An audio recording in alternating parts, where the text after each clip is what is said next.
देहज शब्द था। देहज में दा में एक की मात्रा लगाकर हा पे लगा दी, मूल शब्द है देहज। पूज्य जिनसेन स्वामी ने महापुराण के अंदर लिखा, विवाह का अर्थ है देहज का आदान प्रदान। देहज का शरीर से उत्पन्न की हुई कन्या देना, शरीर से उत्पन्न की हुई कन्या लेना, थोड़ा सा अंतर करके दहेज बना दिया। और आज मुख कन्या नहीं है, मुख क्या है? पैसा मुख है। यहाँ कितना मिलेगा, कहाँ से मिलेगा, ये सब चीजें। इसलिए घर में लक्ष्मी नहीं आती है, खरीदी हुई कोई वस्तु आती है। वो क्या तुम्हें निहाल करेगी? वो तुम्हें निहाल नहीं करेगी, अपना सुख देखेगी, अपना स्वार्थ देखेगी। वो तुम्हारे संयुक्त परिवार में नहीं रहेगी, वो अपने सुख के लिए वृद्ध माता पिता को छोड़ करके भी अलग हो जाएगी, क्योंकि वो तो खरीद के लाई गई है, खरीद के लाई गई। मोल किया महानुभाव, मोल नहीं करना। जितने मेरे भक्त हैं, कुंवारे बच्चे हैं, उनके माता पिता हैं, एक नियम ले लो, हम बहू के बदले में घर में माताएं, सासुएं, बेटियां, स्वप्न में भी कभी भाव नहीं लाना कि मेरे घर में जो बहू आई है क्या दिया है। देखना ही मत, पूछना ही मत,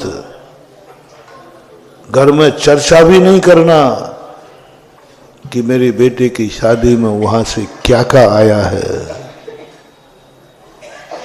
क्या क्या आया है, देखना ही नहीं।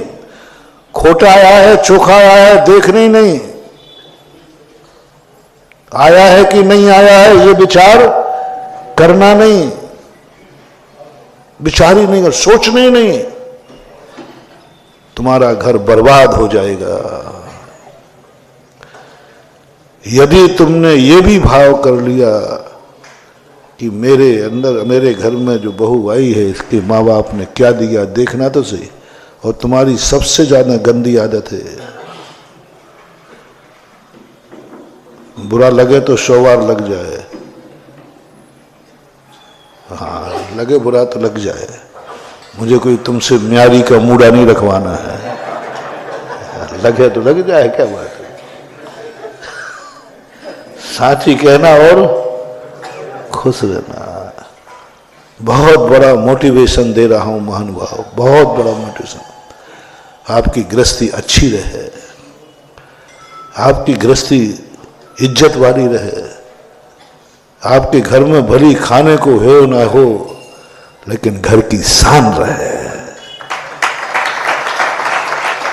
घर की दीवारें भी कभी न सुन पाए कि इनमें कोई राग द्वेष भी, भूखे सो रहे हैं सब, लेकिन किसी को पता नहीं, सारे भूखे हैं।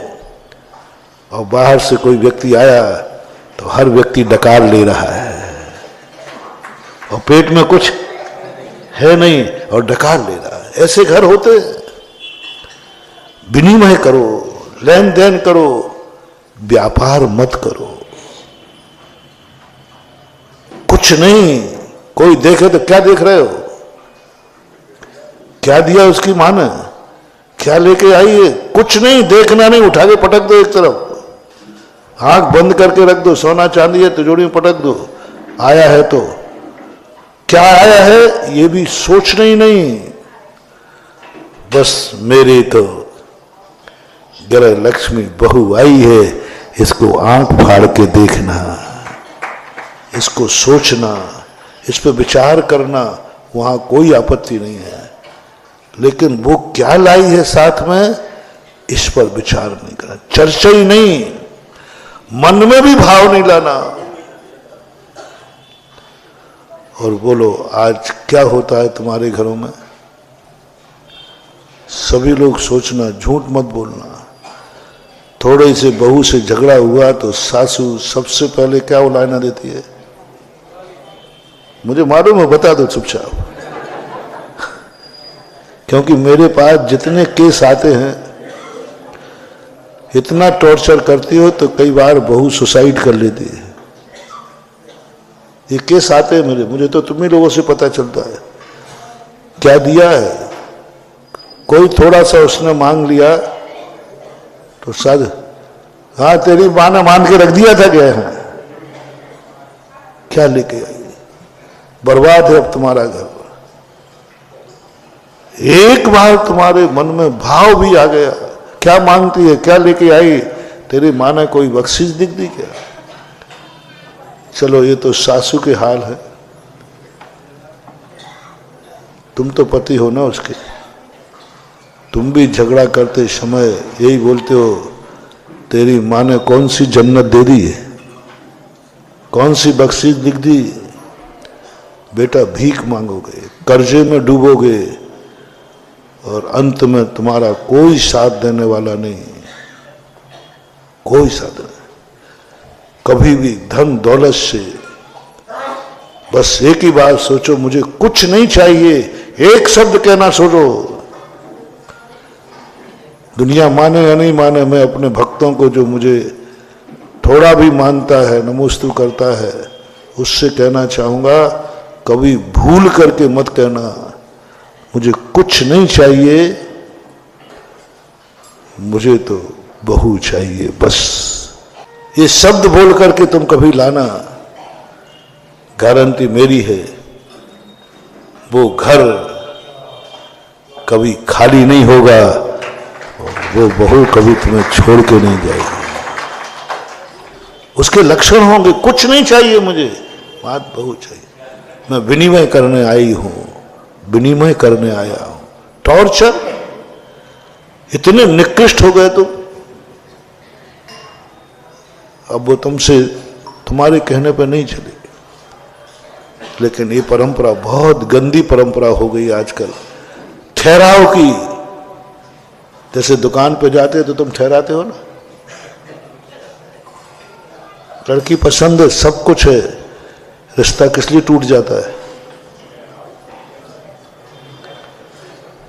कितने परसेंट मान लो, बच्ची पसंद है 100% की, सब कुछ हो गया, बात किससे बिगड़ जाती है? लेकिन कितना दोगे भाई, कितने का इंतजाम है, कितने परसेंट मानो टीकमगढ़ में जो लेन देन के कारण से संबंध टूट जाते हैं, नहीं लाना। देखो क्या चमत्कार होता है, वो कन्या जिंदगी भर तुम्हारे पैर धोएगी, गुण गाएगी। मुझे ऐसी ससुराल मिली जहां एक नरियल पे लेके आ गए, क्योंकि उसको अपने बाप की हैसियत मालूम है। और ध्यान रखना, मुझे तो नहीं मालूम, और खास तौर से जैनी की बात कह सकता हूं, ऐसी कोई माँ बाप नहीं है जो अपनी बेटी को शक्ति से ज्यादा देकर विदा न करते हो। मेरा सोच है, हो ही नहीं सकता है जैनी माँ बाप जो अपनी बेटी को शक्ति छुपा के विदा करे। हर माँ बाप जितनी शक्ति होता है बेटी को देने का भाव करता आ रहा है, कर रहा है और करेगा। ये तो विश्वास है, पर जैनी का तो कम से कम विश्वास है। कोई नहीं चाहता कि बेटी को सूखे हाथ करूं, अब शक्ति नहीं है बेचारे की तो क्या करे, देता ही है वो। और तुम्हें इस प्रकार की परिणति करना है। आप इतने कह के मालूम करता हूं, महावीर भगवान